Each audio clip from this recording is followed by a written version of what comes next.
ক্লাসে আমরা নিয়মিত ক্লাস করতাম, আগে করতাম, এখনও আসি মাঝে মাঝে। আমরা যখন ক্লাসে যাই অনেক ধরনের পড়া ধরে, আমরা বইয়ের ভাষায় যখন বলি তখন বলে না তুমি তোমার নিজের শরীরের গঠনের বৈশিষ্ট্য বলো।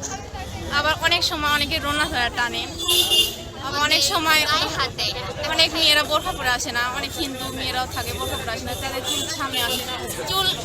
চুল কেন স্যারেরা ঠিক করে দিবে, বলে কি তোমার চুল কেন সামনে আসবে, পিঠে হাত দিয়ে পিঠে মারে। তোমাকে এরকম করছে? হ্যাঁ, অনেক সময় করছে। আমাদের প্রতি অনেক অন্যায় অবিচার হয়। আমরা যে ক্লাসে যাই অনেক বাজে বাজে কথা বলে।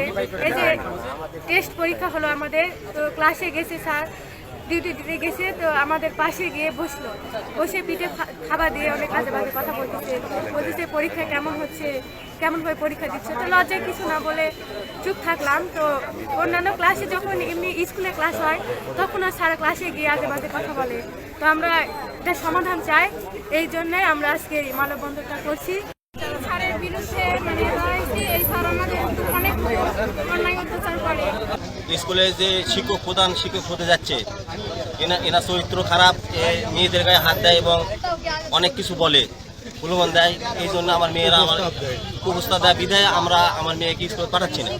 এর আগের যে হেডমাস্টার ছিল ইমদাদুল হক স্যার, আমাদের এই স্যার ছাত্রীদের হেনস্থা করার কারণে তাকে রেজুলেশন করে, তার কাছে রেজুলেশন আছে, রেজুলেশন করে দোষী সাব্যস্ত করে তাকে ক্ষমা করে দিয়েছে। এরপরেও এটা কন্টিনিউ চালিয়ে যাচ্ছে। ছাত্রীদের বিভিন্ন জায়গায় তারা শেষ স্পর্শ করে এই দিলীপ। তাকে আমরা এই এলাকাবাসী হিসাবে তাকে প্রধান শিক্ষক শুধু নয়, শিক্ষক হিসাবেই দেখতে চাই না। সেই শিক্ষক নামে কলঙ্ক, এই এলাকায় একজন চরিত্রহীন ব্যক্তি হিসাবে পরিচিত। শুধু এলাকায় নয়, তার গ্রামেও এই রকম রিপোর্ট আছে। পার্শ্ববর্তী গ্রাম কচুয়াতে হিন্দুপাড়াতে গেলে অনেকে এর বিরুদ্ধে সাক্ষ্য দিবে। সে একজন প্রতারক এবং সে চরিত্রহীন, জরিমানা দিয়েছে, সামাজিক বিচার হয়েছে। এই চরিত্রহীন শিক্ষকদের নয়, নট অনলি শিক্ষককে এই স্কুলে কোনো ক্রমে ঢুকতে দেওয়া যাবে না। এই স্কুল একটা ঐতিহ্যবাহী স্কুল, এই প্রতিষ্ঠানে কোনো অন্যায় অত্যাচার হবে এটা আমরা এলাকাবাসী এটা গ্রহণ করব না। এই বিষয় নিয়ে জেলা প্রশাসক, ইউনো মহোদয় এবং শিক্ষা অফিসে অভিযোগ দেওয়ার পরেও এদের বিষয়ে কোনো ব্যবস্থা গ্রহণ করা হয় নাই। প্রশাসন নীরব কেন? আমরা তাই প্রতিবাদ করছি। এলাকার জনগণ, ছাত্রছাত্রী, অভিভাবক সকলের সামনে আমরা প্রতিবাদ করছি যে এই শিক্ষক যারা এই ছাত্রছাত্রীদের পরিবেশ দেবেন, শিক্ষার পরিবেশ সৃষ্টি করবেন, ভালো অবস্থানে এই শিক্ষা প্রতিষ্ঠান চলবে, কিন্তু সেই প্রতিষ্ঠানে অন্যায় অত্যাচার, মেয়েদের হেনস্থ করা, এগুলো আমরা এলাকাবাসী বরদাস্ত করব না।